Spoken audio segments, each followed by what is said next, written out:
دا کم خلک چې مزدوریانې کوي او سخت سخت کارونه کوي او په لاسو یې پوڼاقې راختې دي د دې سختو کارونو د وجې نه او یا په مسافرو کې پراته دي او خپلو بچو له رزقونه ګټي حلال کاروبارونه کوي د دې دپاره یو بهترین او ډېر د خوشحالۍ حدیث دی او هغه حدیث چې سړی واوري والله سړی پرې ډېر خوشحاله شي او د سړي زړه ته پې اطمینان حاصل شي حدیث کې راځي رسول الله صلی الله علیه وسلم یو مجلس کې ناست نو دې کې یو سړی په دې مجلس باندې راتېر شو او دا سړی ډېر زیات ښایسته و ډېره ښکلې ځواني وه او ډېر ښکلی بدن و نو فرأى اصحاب رسول الله صلی الله علیه وسلم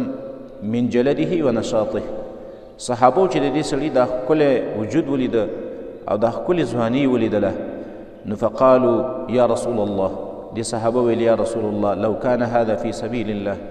ارمان دی چې دا سړی د الله په لاره کې وي او دا خپله ځواني د الله په لاره کې لګولې وي نو رسول الله صلی الله علیه وسلم وفرمایل و ان کان خرج که دا سړی د کور نه راوتی یسعى علی ولده صغارا او په دې نیت راوتی دی چې خپلو بچو له مزدوري وکړي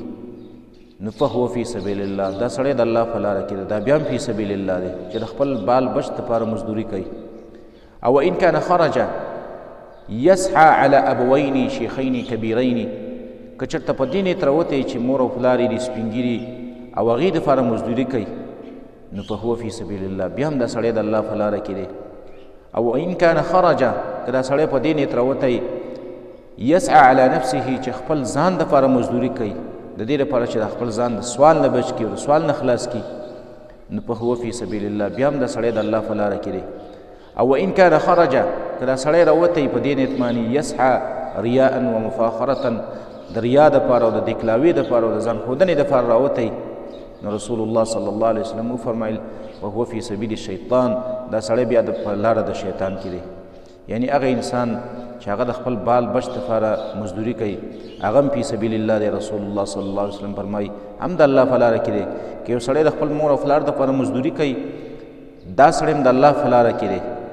او که یو سړی د خپل ځان دپاره مزدوري کوي د دې لپاره چې د سوال نه بچ شي